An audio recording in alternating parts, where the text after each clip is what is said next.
I've been lucky recently to test out a whole lot of twin lens reflex cameras, the Rolleiflex, Yashica Mat, and today's model is the Minolta, and the Minolta went under the name of Autocord. Right, here is a Minolta Autocord, and I had one of these for many years and I really enjoyed using it. You might have seen in the previous video how I talked about how I had a Yashica and that was a great camera, and in that video I explained how that camera eventually died. Well, I then bought by another auction house a Minolta, and I didn't know a lot about it at the time. To take it out of the case we need to press these little buttons here. All these TLRs look a little bit similar, and they are very similar, and they are all based on the Rolleiflex. However, they do have differences, and the Minolta in some sense has more differences, I think, because of the way it focuses. As it looks, you know, twin lens, and we have a Super Minolta Rocco lens 3.5, which is one of the things that really sells this camera. And in recent years the Autocord has become a very sought after camera. I bought mine for about £60, and they were then going for £300–400 even. Some versions have a meter. This one is without a meter, but the point that I think makes it different is the focusing is along the bottom, where most twin lens reflex cameras is along the side. On here it's on the bottom. We open it again differently to the previous cameras I've talked about. To open, you've got a little button at the top here. You pull the bottom and that opens, and we've got the feeder is the same as on the other cameras. You put in your film there, start on there and feed it in here.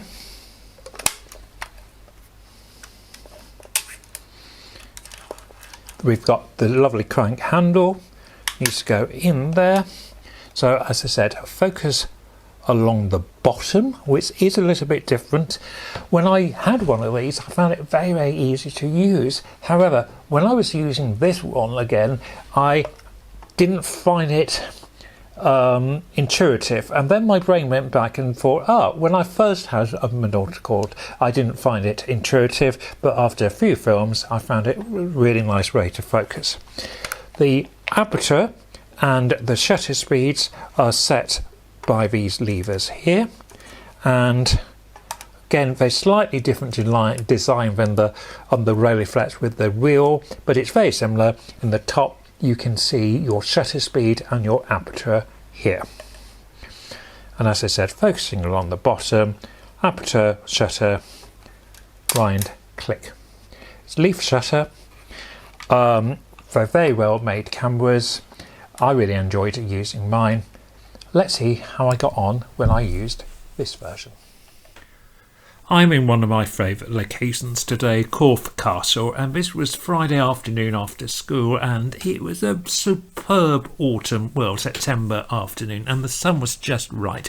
This would have been about 5 o'clock, and I was really pleased with the just the glow of the light. Lots of nice long shadows. I'm using Formapan 100, and I am just delighted with how these photos have come out.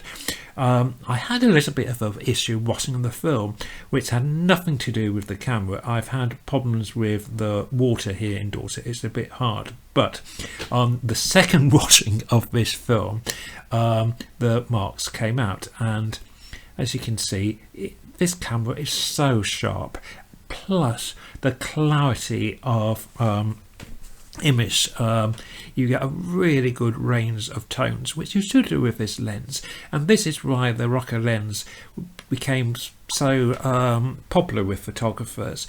And I do know that actually in the 50s and 60s the Autocord, Minolta Cord, was actually a very popular camera to use, and I can really see, right, yes, the focusing I did find to be a slight issue that although it focuses really well and it's easy to use the focusing, your finger is sometimes catching the focus lever instead of the shutter. So a couple of times I went to hit the shutter and I hit the focusing instead. But as I said previously, when I had the same issue when I used Autocord before, and after a few films I was really pleased. It almost looks like there's a yellow filter on. There was no yellow filter. I think I might have just slightly underdeveloped, but sometimes that gives a slightly finer result, I think. And as I said, it was a really nice afternoon. It's a classic subject, classic film and classic camera. No exposure meter, might have been useful, but using the Sunny 16 rule it seemed to work quite well. Really like this camera, really love the results. It shows how I've gone on about 2.25 before, but 2.25 really gives you a quality that you don't get in 35mm. 35mm you will always get some grain, and if you want to start blowing up 35mm or cropping 35mm, then that grain is even going to become more apparent, where in 120 you can go portrait, you can go landscape and crop, and you will still have a quality image. This is a quality camera. I really enjoyed using it. Thank you for watching. Bye for now.